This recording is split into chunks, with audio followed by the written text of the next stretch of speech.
আহ, ধন্যবাদ আকবর সাহেব। বিসমিল্লাহির রহমানির রহিম।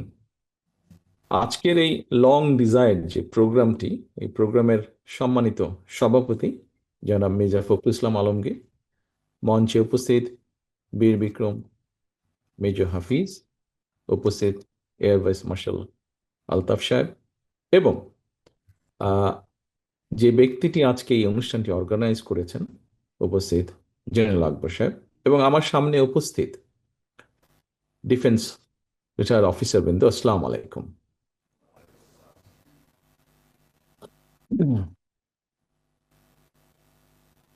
আমার মনে হয় আপনারা যারা বক্তব্য রেখেছেন এখানে, সেই বক্তব্যগুলো থেকে কম বেশি আমাদের আলোচনার মূল বিষয়বস্তু কম বেশি অনেকগুলাই বেরিয়ে এসেছে। আহ, তারপরে আমি সেখান থেকেই যদি একটু শুরু করি। আমি প্রথমেই আমার মনে হয় একটা বিষয় বোধহয় পরিষ্কার করা ভালো। আহ, একটু আগে আহ, মহাসচিব সাহেব ওনার বক্তব্যে একটি বলেছেন যে আম্মা অসুস্থ হওয়ার আগে সর্বশেষ যেই অনুষ্ঠানটিতে উনি গিয়েছিলেন 21 তারিখে, আহ, সেখান থেকে আসার পরে উনি অসুস্থ হয়েছেন। আর্মিতে যে উনি গিয়েছিলেন, অসুস্থ হয়েছেন, সেটা হচ্ছে আহ, ভিন্ন প্রেক্ষাপট। কিন্তু উনি যে অনুষ্ঠানটি গিয়েছিলেন যাবার আগেও কিন্তু উনি একটু অসুস্থ ছিলেন। ওনাকে ডাক্তাররা কয়েকবার বলেছিলেন যে ম্যাডাম, মনে হয় না গেলে বোধহয় ভালো হয়। কিন্তু ওই অসুস্থ শরীরেও উনি ওনার মনের সর্বোচ্চ শক্তি, ওনার এই অসুস্থ শরীরের সর্বোচ্চ শক্তিকে এক করে ওই অনুষ্ঠানটিতে উনি গিয়েছিলেন। এবং উনি যখন অনুষ্ঠান থেকে ফিরে আসেন, তারপরে আমাদের সাথে কথা হয়েছিল। ওনার সাথে আমার ছোট ভাইয়ের স্ত্রী, সেও অনুষ্ঠানটিতে ছিল, আম্মার সাথে গিয়েছিলেন। আহ, ওর কাছে যেটা শুনেছি, ও যখন কথা প্রসঙ্গে আমরা যখন রাতে গল্প করছিলাম সবাই, এরকম জুমে আমরা যখন কথা বলছিলাম, তখন আমার ছোট ভাই স্ত্রী স্মৃতি বলছিল যে আম্মা অনুষ্ঠানে যাওয়ার সময়, মানে যতক্ষণ উনি ওখানে ছিলেন এবং উনি ফিরে আসার পরে, আহ, মানসিকভাবে উনি এতটা বুস্ট আপ ছিলেন, মানে ওনার মনেই হচ্ছিল না যে উনি অসুস্থ একজন মানুষ। সো এই কথাটা দিয়ে আমার মনে হয় আর বোধহয় বুঝতে কারো বাকি থাকে না যে আপনাদের সাথে, আপনি সার্ভিসে অথবা রিটায়ার যে অবস্থায় থাকুন, আপনাদের সাথে জিয়া ফ্যামিলির বোধহয় সম্পর্কটা কি। আমি এই পুরো বিষয়টা, এই ছোট্ট ঘটনা দিয়ে বিষয়টি বোঝানোর আপনাদের সামনে চেষ্টা করলাম, তুলে ধরলাম। এবং আমি বিশ্বাস করি এবং আমি বিশ্বাস করি যে এই ঘটনার মাধ্যমে আপনারা বুঝতে পেরেছেন, যারা এই ঘরে আছেন, যারা আপনাদের থেকে শুনবেন, অথবা অনলাইনে যারা দেখছেন, সবাই বোধহয় বিষয়টি বুঝতে পারবেন উনি কতটা আহ, মানে ওনার মনটা কোন জায়গায়, মনটা কোথায় ওনার আছে, উনি কিভাবে দেখেন পুরো ডিফেন্সকে, বাংলাদেশের, সেটি আর্মি হোক, নেভি হোক, এয়ারফোর্স হোক, পুরো ডিফেন্সটাকে উনি কিভাবে দেখেন। একদিন এটারই পার্ট ছিলেন উনি। ইনেবে আমরাও এটারই পার্ট ছিলাম। কাজেই এখানে মেজর রেজা যেটা বলেছেন, অথবা মেজর আহ, মান্নান খুব সম্ভব, উনি যেটা বলেছেন যে অল্প কিছু মানুষের কিছু ঘটনার জন্য আমি যাতে না বলবো, যে এই ধারণাটি সম্পূর্ণভাবে ভ্রান্ত, সম্পূর্ণভাবে এটি ভ্রান্ত। আমার মনের মধ্যে এরকম কিছুই নেই, আমার মনের মধ্যে এরকম কিছুই নেই। কাজে এইটি এইটি দয়া করে আপনারা ভুল বুঝবেন না। আহ, শামসুজ্জামান সাহেব, লেফটেন্যান্ট কর্নেল শামসুজ্জামান সাহেব একটি কথা বলেছেন যে বিগত স্বৈরাচারের সময় যে রিক্রুটমেন্টগুলো হয়েছিল, সেখানে একটা বিএনপি, শহীদ জিয়া, খালেদা জিয়া সম্পর্কে নেগেটিভ পারসেপশন বা ন্যারেটিভ দেওয়ার চেষ্টা করা হয়েছিল। মেজর রেজা বা মেজর মান্নান যেটা বলেছেন, যে ভ্রান্ত ধারণা সামান্য কিছু মানুষের, যে এরকমই একটা ধারণা স্বৈরাচার তৈরি করেছিল একটা দূরত্ব তৈরি করার জন্য। কাজে এটি আমাদের কনসেপ্ট না, আমাদের ধারণা, এটি সম্পূর্ণভাবে তাদের ছিল। আমার মনে হয় এই বিষয়টি বোধহয় আজকের পরে ক্লিয়ার হয়ে গেছে। আমি আমার পার্সোনাল একটি, আমাদের ব্যক্তিগত পারিবারিক একটি ঘটনা আপনাদের সাথে, আপনাদের সামনে তুলে ধরেছি। আমার মনে হয় এটার মাধ্যমে বোধহয় পুরো বিষয়টি ক্লিয়ার হয়ে গেছে। এটি গেল একটি। আসুন এবার আহ, এখানে কয়েকজন বক্তা তাদের বক্তব্যে আহ, রাজনীতির বিষয় বলেছেন। আপনারা কেউ কেউ সম্পৃক্ত আছেন অনেক দিন ধরে, কেউ কেউ সম্পৃক্ত হতে চাইছেন। আমার মনে হয় এই বিষয়ে বোধহয় আমাদের মেজর হাফিজ সাহেব, বীর বিক্রম হাফিজ সাহেব, উনি ওনার অভিজ্ঞতা বর্ণনা করেছেন। কাজে মনে হয় বিষয়টা বোধহয় অনেকটাই অনেকের কাছে পরিষ্কার হয়ে গেছে। এই বিষয়টা আমরা বরঞ্চ আলোচনা আর করার প্রয়োজন নেই আমি মনে করি। এটা সময়ই বলে দিবে আসলে, এটা সময়ই বলে দিবে। এবং আপনারাও যারা করতে চাইছেন রাজনীতি, সেটা আপনারা ধীরে ধীরে অবশ্যই করবেন, কেন করবেন না, অবশ্যই যোগ্যতা ভিত্তিতে। তবে আমার কাছে মনে হয় যে আমরা যদি আহ, মেজর হায়দারের কথাটি ধরি, যে হয়তো সবাই সবকিছুর জন্য ফিট ইন না, সবাই পার্টি পলিটিক্সে নাও ফিট ইন হতে পারে, এটা স্বাভাবিক, স্বাভাবিকতা মানতে হবে। কিন্তু আপনার অন্য কোয়ালিটি অবশ্যই আছে। এখানে যারা সিনিয়র্স আছেন তারা জানবেন, দেখেছেনও।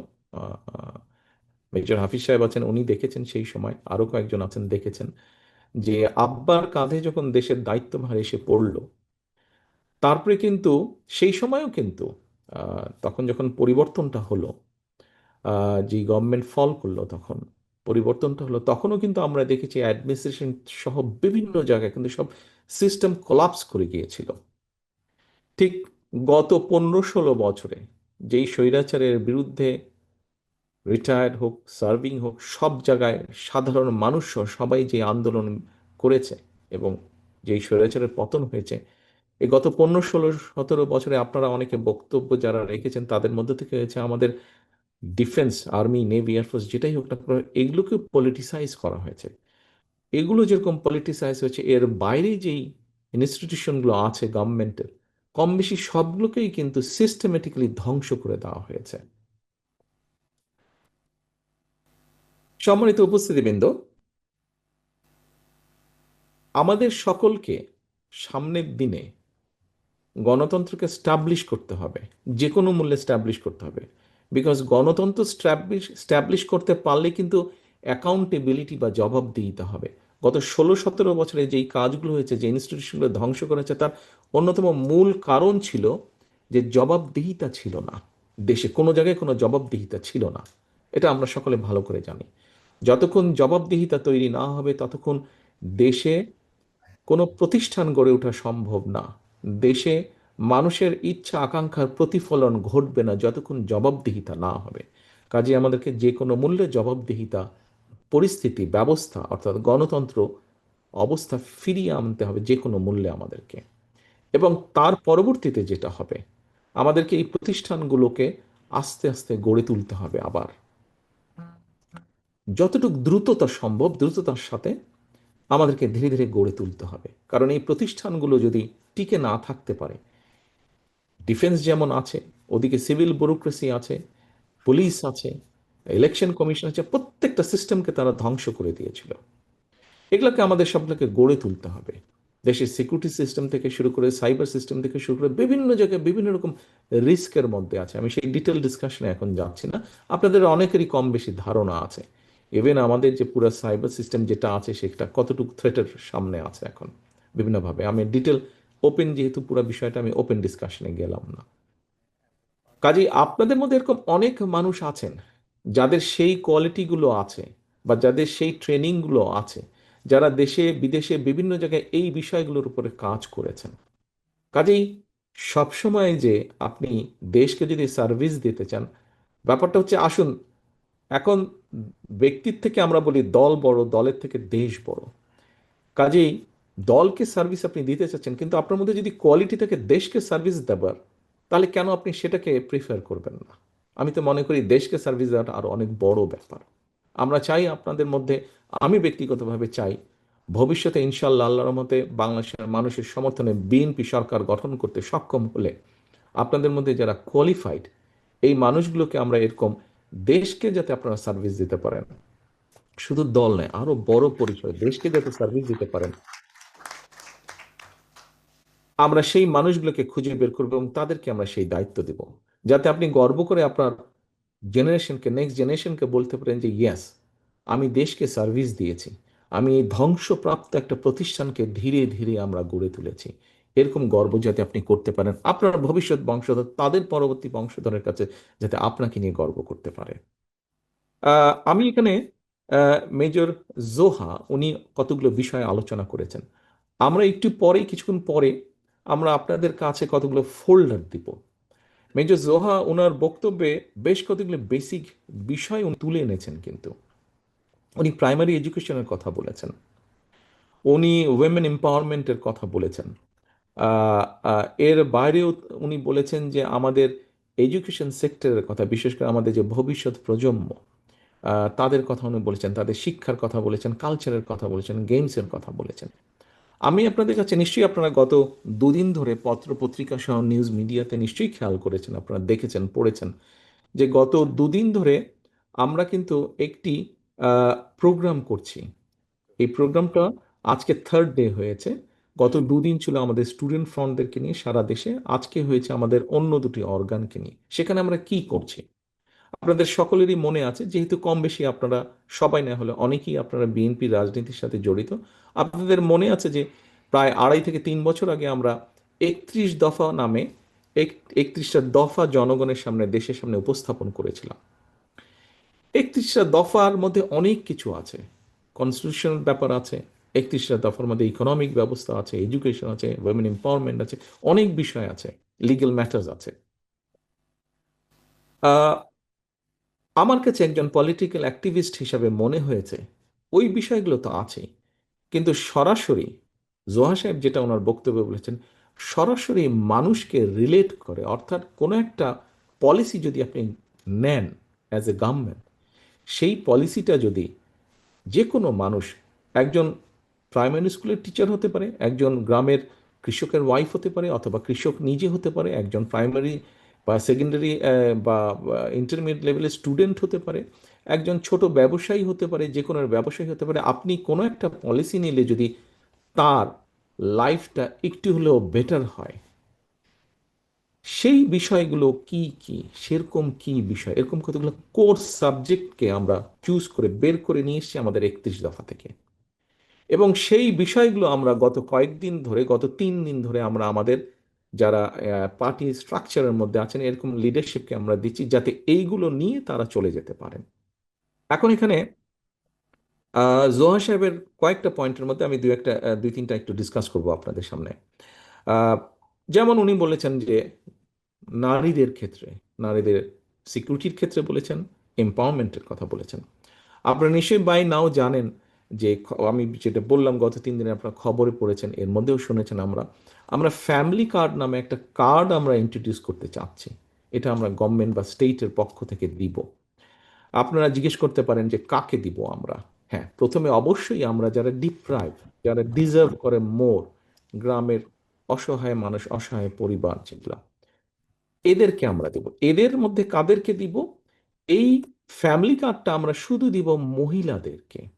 আমরা এর মধ্যে হিসাব করে বের করেছি যে বাংলাদেশে প্রায় 4 কোটি ফ্যামিলি আছে। অ্যাজ এ ফ্যামিলি হিসাবে যদি ধরি, এটা গভর্নমেন্টের একটা রুল আছে ইন্টারন্যাশনালি, যেটা ধরে 5 জনের একটা ফ্যামিলি মেম্বার মিলে একটা ফ্যামিলি ধরা করে। আমরা অনলাইনে এবার যদি এভাবে ধরি, 4 কোটির মতন ফ্যামিলি আছে।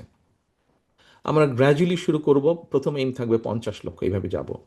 কাদেরকে দিব? আমরা শুধু মহিলাদেরকে দিব। এটার মধ্যে কিছু ফ্যাসিলিটিস আছে। গভর্নমেন্টের রুল অনুযায়ী গভর্নমেন্ট সবসময় পাইলট প্রজেক্ট করে। কোথায় কোথায় পাইলট প্রজেক্ট কী কী ক্রাইটেরিয়াতে হবে সেটাও মোটামুটিভাবে আমরা ডিসাইড করেছি, যে ইনশাল্লাহ গভর্নমেন্ট ফর্ম করলে, মহাসচিব সাহেব এটা আপনাদের সামনে তুলে ধরেছেন, গভর্নমেন্ট ফর্ম করলে আমাদেরকে ওই প্রসেসগুলো প্রথমে ফলো করতে হবে। It will take little time, but ইনশাল্লাহ আমরা করবো সেটা। কিভাবে করব, বাজেট কিভাবে আসবে, এগুলো সবই আমরা কম বেশি ওয়ার্কআউট করেছি আমরা এগুলোর উপরে। অনেকে বলতে পারেন আপনারা এত ল্যাভিশ প্রজেক্ট কিভাবে করবেন, বাট বাজেট কিভাবে করব সেটা we have worked on that. আমরা এটা কেন দেব? খুব সিম্পলে আমি আসি। দেখুন, আমরা ওখানে বলেছি আমরা কিছু কিছু প্রোডাক্ট দিব। পাইলট প্রজেক্টের মধ্যে 2 ভাগ থাকবে। একটা ভাগে আমরা তাদেরকে 2 থেকে 2.5 হাজার টাকা ক্যাশ দেবো প্রতি মাসে। আরেকটা পার্টে, পাইলট প্রজেক্টের মধ্যে আরেকটা পার্টে আমরা দেখব যে তাদেরকে এসেনশিয়াল কতগুলো ফুড প্রোডাক্ট দিব আমরা। খুব এসেনশিয়াল ফুড প্রোডাক্ট তাদেরকে আমরা দিব। পাইলট প্রজেক্টে যেটা নিয়ম আছে গভর্নমেন্টের, সেই হিসেবে আমরা 3 থেকে 6 মাস দেখবো যে কোনটার রেজাল্ট কেমন পাওয়া যাচ্ছে। কারণটা কি? কারণটা হচ্ছে, খুব সংক্ষেপে যদি বলি, গ্রামের যে একজন মহিলা, একজন হাউস ওয়াইফ, তার ছেলে মেয়ে পড়ালেখা করছে, তার স্বামী কোনো না কোনো একটা জব করছে, সে সংসারটা আগলে রাখছে, সে ফ্যামিলিকে দেখাশোনা করছে।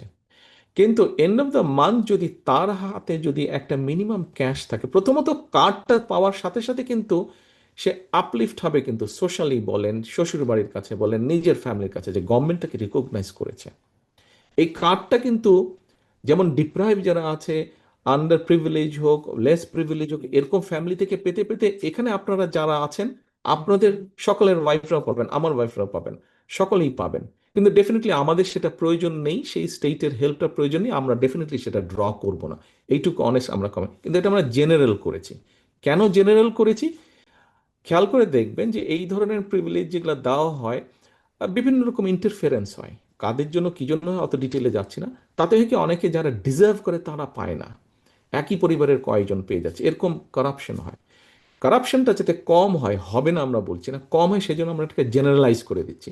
দেশের প্রেসিডেন্টের ওয়াইফও পাবে। এই দেশে রয়্যাল ফ্যামিলি ছাড়া এই দেশে একটি প্রিভিলেজ দেয়, সেটা হচ্ছে চাইল্ড বেনিফিট দেয় ইউকেতে।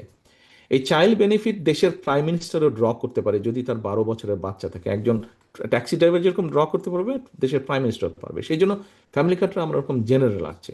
এখন গ্রামের যে মহিলাটা পাবে, সে যদি যে ফুড প্রোডাক্ট পাবে, সে ওখান থেকে নিশ্চয়ই কিছু টাকা সে বাঁচাতে পারবে। আর যে ক্যাশ টাকা পাবে, সেও হাতে একটা টাকা পেল। যেই পেল, বেসিক যেই জিনিসটা, জেনারেল যেই জিনিসটা হবে, যে তার হাতে যেই স্ট্রেংথটা থাকবে, ফাইন্যান্সিয়ালি হোক অথবা সংসারের খরচ থেকে বাঁচিয়ে সে যেটা নিতে পারবে, সেটা সে কি করবে? প্রথমেই সে তার বাচ্চাদের এডুকেশন এবং ফ্যামিলির হেলথের পিছিয়ে সে এডিশনাল রিসোর্সটা খরচ করবে। থার্ড যেটা সে করবে সেটা হচ্ছে যে সেটা অল্প অল্প করে সে ইনভেস্ট করবে, অর্থাৎ লোকাল ইকোনমি আস্তে আস্তে স্ট্রেনদেন হবে। আপনি এইভাবে যদি 6 মাস, 1 বছর, 2 বছর, 5 বছর, 7 বছর পরে কিন্তু আপনি একটা পরিবার পাবেন যেখানে বেসিক এডুকেশন আছে অ্যান্ড হেলদি পরিবার, ফাইন্যান্সিয়ালি মোটামুটিভাবে সলভেন। আপনি এইভাবে 1,000, 5,000, 10,000, 10 লাখ, 20 লাখ, 50 লাখ, 1.5 কোটি, 2 কোটি পরিবারকে যদি আপনি এইভাবে নিয়ে আসতে পারেন, তাহলে আপনি ওভারঅল পিকচারটা চিন্তা করেন, দেশের ইকোনমি এবং দেশের আপনার স্ট্রেংথ, ইকোনমিক স্ট্রেংথ এবং এম্পাওয়ার্ড ফ্যামিলির সংখ্যা কত বেশি হচ্ছে। আপনি হেলদি পরিবার পাচ্ছেন, educated with a basic education background পরিবার পাচ্ছেন। মেইন জিস্ট হচ্ছে, এটার মধ্যে আরো লম্বা অনেক কিছু আছে, মেইন কারণ হচ্ছে এইটা। এরপরে আসেন, জোয়া সাহেব বলেছেন যে স্বাভাবিকভাবে যখন এম্পাওয়ার্ড হবে, কনফিডেন্স যখন বাড়বে, তাদের উপরে অত্যাচার নির্যাতন যেটা হচ্ছে সেটার জবাব সে নিজেই তখন দিতে সক্ষম হবে। সেটার জবাব তখন সে নিজেই দিতে সক্ষম হবে, যেহেতু এডুকেশনের রেটও বাড়বে। এডুকেশনের বিষয়টা গত বিএনপির সময়, খালেদা জিয়ার সরকারের সময় ওনারা কিন্তু করে এসেছেন যে এডুকেশন। আমি সকালবেলায় বক্তব্যে বলছিলাম অনুষ্ঠানে যে নেপোলিয়ন বলেছিলেন, আমাকে একজন শিক্ষিত মা দাও, আমি একটি শিক্ষিত জাতি দেব। প্রিয় উপস্থিতিবৃন্দ, শিক্ষিত মা তৈরির পরিকল্পনা আমরা করে এসেছি, সেটি বাস্তবায়ন হচ্ছে। এখন শিক্ষিত মা এবং একজন অর্থনৈতিকভাবে স্বাবলম্বী মা গড়ার কাজে আমরা হাত দিতে চাই। আমরা মনে করি ইনশাল্লাহ আমরা সেটিতে সাকসেসফুল হব। এরপরে আসুন, আমি খুব সংক্ষেপে নিয়ে আসি, আমাদের প্রায় 2 ঘন্টার উপরে হচ্ছে এই মিটিং। এরপরে জোহা সাহেব আরেকটি খুব ইম্পর্টেন্ট কথা বলেছেন, সেটা হচ্ছে এডুকেশন। আমরা মনে করি আজকে কারাপশন মানে দুর্নীতি বিরোধী দিবস ইউএন এর আজকে। আপনাদের যেই ফোল্ডার হবে ওখানে কিন্তু আমরা একটা ইন্ডেক্স, একটা লিফলেট দিয়েছি। সেই লিফলেটে দেখবেন একদম ফ্যাক্টস অ্যান্ড ফিগার দিয়ে, এটা আমাদের রিসার্চের রেজাল্ট না, এটা একটা ইন্ডিপেন্ডেন্ট অর্গানাইজেশন, তাদের রিসার্চের, এটা রিসার্চের রেজাল্ট। সেটি হচ্ছে 2001 সাল থেকে যখন বিএনপি আসলো, তারপর থেকে 2006 সাল পর্যন্ত কারাপশনের ইন্ডেক্সে বিএনপি ডেভেলপ করেছে, অর্থাৎ কারাপশন কমেছে এবং বাংলাদেশের মার্ক বেড়েছে। এবং 2001 সালে যখন বিএনপি নেয়, তখন তাদের যেই প্রসেসে তারা কারাপশন ইন্ডেক্সটা তৈরি করতো, সেই প্রসেসে 0.4 পেয়েছিল বিএনপি, এই সরি, বাংলাদেশ পেয়েছিল 0.4 সেই সময়। 0.4 মানে সবচেয়ে লোয়েস্ট গ্রেড পেয়েছিল। বিএনপি যখন ক্ষমতা হ্যান্ডওভার করে কেয়ারটেকার কাছে 2006 সালে, তখন সবচেয়ে দুর্নীতির তকমা থেকে বেরিয়ে এসেছিল, তখন 2.0-তে চলে এসেছিল, অর্থাৎ 0.4 থেকে 2.0-তে চলে এসেছিল। ফ্যাক্টস অ্যান্ড ফিগার সব গ্রাফ আপনাদেরকে আমরা দিচ্ছি, আপনারা এটা দেখতে পারবেন, সবকিছু সেখানে আছে। কাজেই এই কথাটা আমি এই জন্য বললাম যে আমরা মনে করি যে যেটা এসছে যে বাচ্চাদের ক্ষেত্রে, আমরা মনে করি যে কারাপশনকে যদি একদম এরিডিকেট করতে নাও পারি আমরা, কিন্তু একটা জায়গায় একটা একটা এমন একটা জায়গায় নিয়ে আসতে পারি যেখানে বলতে পারবো না যে না মোটামুটিভাবে আমরা কারাপশন ফ্রি একটা কান্ট্রি। সময় লাগবে অনেক, কিন্তু এটা আমাদেরকে শুরু করতে হবে একদম প্রাইমারি লেভেল থেকে। এখন এই প্রাইমারি লেভেল থেকে যদি শুরু করতে, অর্থাৎ প্রাইমারি স্কুল থেকে শুরু করতে হবে, প্রাইমারি স্কুল থেকে যদি শুরু করতে, অবশ্যই we have to have good teachers. Normally আমাদের দেশে একটা পারসেপশন বা কনসেপ্ট বা একটা প্র্যাকটিস হচ্ছে যে নর্মালি এমএ বিএ মাস্টার্স পাশ করে যেই ছেলেটা চাকরি পাচ্ছে না সে চলে যায় প্রাইমারি স্কুলের টিচার হয়। আমরা এই জিনিসটাকে চেঞ্জ করতে চাচ্ছি, ভালো ব্রিলিয়েন্ট স্টুডেন্টটাকে আমরা প্রাইমারি স্কুলে আনতে চাচ্ছি। এখন যারা অলরেডি হয়ে গেছে তাদেরকে তো আমরা আর ফেলে দিতে পারবো না, বাদ দিতে পারবো না, তাতে আরেকটা সমস্যা বাড়বে। এদেরকে আমরা ট্রেনিং দিতে চাচ্ছি। আমরা প্রায় 3.5 লক্ষের মতন প্রাইমারি স্কুল টিচার আছে সারা দেশে। এদেরকে আমরা ওয়ান ট্যাব ওয়ান টিচার একটা পলিসির মধ্যে আনতে চাচ্ছি, অনলাইনে কানেক্ট করে তাদেরকে আমরা ট্রেনিং দিব। যেই ট্রেনিংটার মাধ্যমে তারা আস্তে আস্তে বাচ্চাদেরকে শিখাবে, সঠিকভাবে সঠিক শিক্ষাটা দিতে সক্ষম হবে তারা। যার ফলে 5 বছর না, এটার এফেক্ট আমরা অন্তত 10 বছর পরে পাবো আমরা। এই এক্সকিউজ মি, পজিটিভ রেজাল্ট আমরা 10 বছর পরে পাবো। বাট আমরা শুরু করছি। এবার আসুন কালচার বা আর্ট বা স্পোর্টস। আমরা স্পোর্টসের বিষয়টা গভর্নমেন্টের পক্ষ থেকে আমরা 5-6টা স্পোর্টস আমরা একদম কম্পালসারি করে দেবো। এখন যেরকম ইতিহাস অঙ্কে পাশ করতে হবে, নাহলে ফেল পরীক্ষায়, ঠিক আমরা দিয়ে দেবো এরকম স্পোর্টস অ্যাজ এ সাবজেক্ট দিয়ে দেবো যেখানে বাচ্চাদেরকে পাশ করতে হবে। কালচারের ব্যাপারে আমরা সাবজেক্ট দিয়ে দেবো যেখানে তাকে পাশ করতে হবে। এরকম সাবজেক্টটা থাকবে, কালচার থাকবে, সেখানে স্পোর্টস থাকবে। এই বিষয়গুলোকে আমরা একদম কম্পালসারি করবো। এগুলা আপনার ম্যান্ডেটরি থাকবে একদম সাবজেক্টগুলো। সো ফলে একটা বাচ্চা যখন ল্যাঙ্গুয়েজ, আমরা সেকেন্ড এবং থার্ড ল্যাঙ্গুয়েজের উপরে আমরা জোর দিচ্ছি, সেকেন্ড এবং থার্ড ল্যাঙ্গুয়েজ হবে। এর মধ্যে আমাদের কয়েকটি দেশের সাথে অলরেডি কথা হয়েছে, তারা খুব ইন্টারেস্ট শো করেছে যে তারা এখানে আমাদেরকে ল্যাঙ্গুয়েজ ট্রেনার যারা থাকবে তাদেরকে শিখিয়ে দেবে। শিখিয়ে দিয়ে 10 জন ট্রেনার, বা কথা প্রসঙ্গে উদাহরণস্বরূপ বলছে, তারা তাদের খরচে 10 জন ট্রেনার তৈরি করবে, যারা আরো 100 জন তৈরি করবে, ওই 100 জন আরো 1000 জন তৈরি করবে। আমাদের ফ্রেঞ্চদের সাথে কথা হয়েছে, আমাদের চাইনিজদের সাথে কথা হয়েছে, ম্যান্ডারিন ল্যাঙ্গুয়েজের জন্য কথা হয়েছে, আমাদের ব্রিটেনে অলরেডি কথা হয়েছে, আমরা ইটালিয়ানদের সাথে কথা বলছি, আমরা অ্যারাবিক ল্যাঙ্গুয়েজও ইনশাল্লাহ ইন্ট্রোডিউস করবো। এই ল্যাঙ্গুয়েজগুলো যখন তারা শিখবে, সেকেন্ড থার্ড ল্যাঙ্গুয়েজ যখন শিখবে উইথ ইংলিশ অফকোর্স, এবং যখন একটা বাচ্চা স্পোর্টসে ভালো হবে, কালচার অর্থাৎ সে কোনো একটা মিউজিক ইকুইপমেন্ট বাড়াতে বা বাজাতে পারবে, অথবা আহ, সে স্পোর্টস একটাতে ভালো হবে, সে আর্ট ভালো করতে পারবে এবং ল্যাঙ্গুয়েজ জানবে। এগুলার পাশাপাশি আমরা স্কুলে এবং স্কুলের বাইরে আমরা অনেকগুলো টেকনিক্যাল কলেজ বা টেকনিক্যাল ইনস্টিটিউশন এবং ভোকেশনাল ইনস্টিটিউশনের উপর আমরা জোর দিচ্ছি। সেই প্ল্যানিংগুলো আমরা করছি যে দেশে থাকবে। বাচ্চারা, স্কুলের বাচ্চারা যেরকম শিখবে, অ্যাট দ্য সেম টাইম গতকাল আমি বলেছিলাম, আমি সোশ্যাল মিডিয়াতে দেখছিলাম যে একজনকে জিজ্ঞেস করছে সেই মানুষটা 35 বছর যাবত রিক্সা চালায়। একটা মানুষ 35 বছর যাবত কেন রিক্সা চালাবে? তার তো আরও অন্য কোয়ালিটি থাকতে পারে, কিন্তু সেই কোয়ালিটিটা সে ফুটিয়ে তোলার সুযোগটা পাচ্ছে না। আমরা সেই সুযোগটা করতে চাইছি। আপনাদের সামনে আমি লম্বা করব না বক্তব্য, অনেকেই একটু অস্থির হয়ে গেছেন, উঠতে চাইছেন মনে হচ্ছে।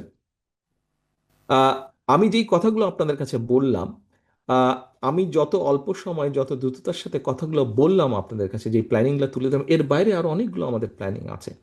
আমরা 25 কোটির মতন গাছ লাগাতে চাই, আমাদের এইম আছে, বিকজ আমাদের এনভায়রনমেন্ট ক্লাইমেট এফেক্ট করছে। আমরা গাছ লাগাতে চাই। এই গাছ, এখন 25 কোটি গাছ, আপনি বলতে পারেন যে 25 কোটি গাছ লাগানো কি বছরে 4 থেকে 5 কোটি গাছ যদি আমরা লাগাই, কিভাবে এত চারা কোথা থেকে আসবে? সেই ক্যালকুলেশন আমরা করেছি, সেই গাছ কোথায় কোন গাছ হবে, বিকজ টেকনাফে যেই গাছ হবে ডেফিনেটলি তেঁতুলিয়াতে সেই গাছ হবে, হয়তো অত ভালো হবে না। কাজে কোন জোনে কোন জোনিং করে কি গাছ হতে পারে সেটার একটা চার্ট অলরেডি আমরা তৈরি করেছি। এবং এই চারা আপনি 3 মাস টাইম, মনসুন সিজন আপনি গাছ লাগাতে পারবেন, বাকি 9 মাস তো আপনি গাছ লাগাতে পারবেন না। 9 মাস আপনাকে চারাগুলো তৈরি করতে হবে। কিভাবে কোথায় চারাগুলো তৈরি হবে সেই ওয়ার্কও আমরা প্ল্যান করেছি, সেটা আমরা সেটার উপরে ওয়ার্কআউট করেছি। আপনাদেরকে এই কথাগুলো বলার কারণ হচ্ছে আজকে যে আমরা কাজ করছি, এবং আপনাদের মতন কেপেবল লোক যারা আছেন, আপনাদের ভেতরে কেপেবল লোক যারা আছেন, আমাদের এই প্ল্যানিংগুলো যখন বাস্তবায়ন করব, আমাদের যেই অনুষ্ঠানটি হচ্ছে কৃষি ইনস্টিটিউটের গত 3 দিন যেটা হয়েছে, এবং আরও এই সপ্তাহ পুরোটা যেটা হবে আগামী রবিবার পর্যন্ত, আহ, আমরা অনুষ্ঠানটার নাম দিয়েছি দেশ গড়ার পরিকল্পনা। ইনশাল্লাহ বিএনপি আগামী নির্বাচনে বাংলাদেশের জনগণের সমর্থন নিয়ে সরকার গঠনে সক্ষম হলে পরে এই যে পরিকল্পনা, এগুলোকে তো আমাদের বাস্তবায়ন করতে হবে। যে ফ্যামিলি কার্ডের কথা বলেছি, কৃষি কার্ডের কথাটা আমি বলিনি, সময় লাগবে। আমরা একটা, আমার মনে হয় মহাশয় সাহেব আবার আপনাদের দেখাতে পারবেন, ওনার সামনে ফোল্ডার আছে কৃষি কার্ড। কৃষকদের জন্য আমরা কি করব? একটা কৃষককে সারা জীবন আমরা সাপোর্ট দেবো তা বলছি না, কিন্তু একটা সার্টেন টাইম, 5-7 বছর যদি আমরা প্রান্তিক ক্ষুদ্র মাঝারি কৃষকদেরকে একটা সাপোর্ট দিতে পারি, তাহলে কিন্তু তারা আস্তে আস্তে দাঁড়িয়ে যাবে, তাদের অর্থনৈতিক মেরুদণ্ডটা সোজা হবে। কাজে সেটাও আমরা কিভাবে করব? দেশে কত প্রান্তিক কৃষক আছে, কত ক্ষুদ্র কৃষক, কত মাঝারি কৃষক, কি ক্যাটাগরির কি কৃষক আছে, সেটাও মোটামুটি অ্যাভেলেবেল যেই ডাটা আছে সেই ডাটার উপরে বেস করে আমরা সেটাও তৈরি করে ফেলেছি। আমরা আমরা একটা অ্যাপ তৈরি করেছি, যেই অ্যাপটার সাথে যেই কৃষকদেরকে আমরা এই কার্ডটা দিব, তাদেরকে আমরা ওই অ্যাপের সাথে কানেক্ট করব। যেমন ধরেন, যেমন আমার বাড়ি বগুড়া, আমার আহ, জন্মস্থান না, তবে আমার থানা হিসাবে বা উপজেলা হিসাবে যদি বলি গাবতলী, গাবতলী এলাকার কৃষক আগামীকাল হয়তো আহ, সার দেবে কি দেবে না, সেটা ডিসাইড করতে হবে তাকে, যে আগামীকাল বৃষ্টি হবে কি হবে না। কারণ বৃষ্টি যদি হয়, সারটা ধুয়ে যাবে, ফার্টিলাইজার দেয় যদি।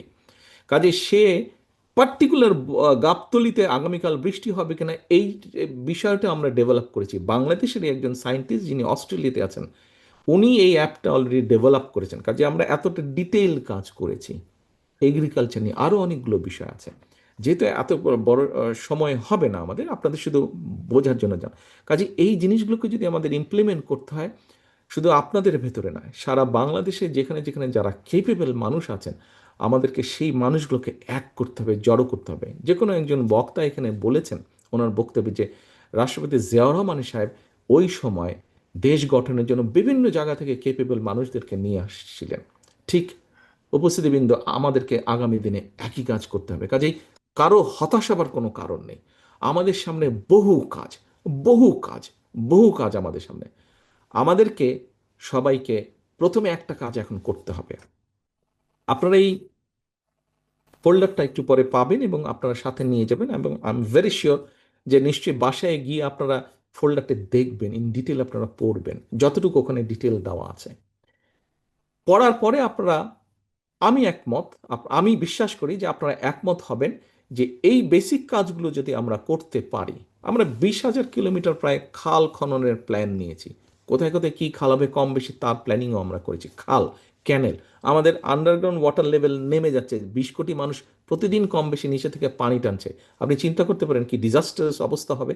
প্রতি প্রতি বছর কয়েক মিটার করে পানি নেমে যাচ্ছে, ডেঞ্জারাস একটা ব্যাপার। আগে আমার পরিষ্কার মনে আছে, ক্যান্টনমেন্টে যে বাসায় আমরা থাকতাম, 5-7 ফিট এইটিজের দিকে, আর্লি লেট এইটিজের দিকে 5-7 ফিট মাটি খুঁড়লেই পানি বেরিয়ে আসতো। এখন 100 ফিট এর বেশি, 200 ফিট গেলে অনেক সময় পানি পাওয়া যায় না। তাহলে কি ডেঞ্জারাস সিচুয়েশন। আমরা যদি আমাদের সারফেস ওয়াটারগুলোকে ধরে রাখতে না পারি, এবং সারফেস ওয়াটার ডেফিনেটলি লিক করে আস্তে আস্তে ওটাকে আবার রিচার্জ করবে যদি আমরা করতে পারি। আমি ছোট্ট একটা এক্সাম্পল দিয়ে আমি আমার শেষে চলে আসবো, আপনাদেরকে আর ধরে রাখবো না।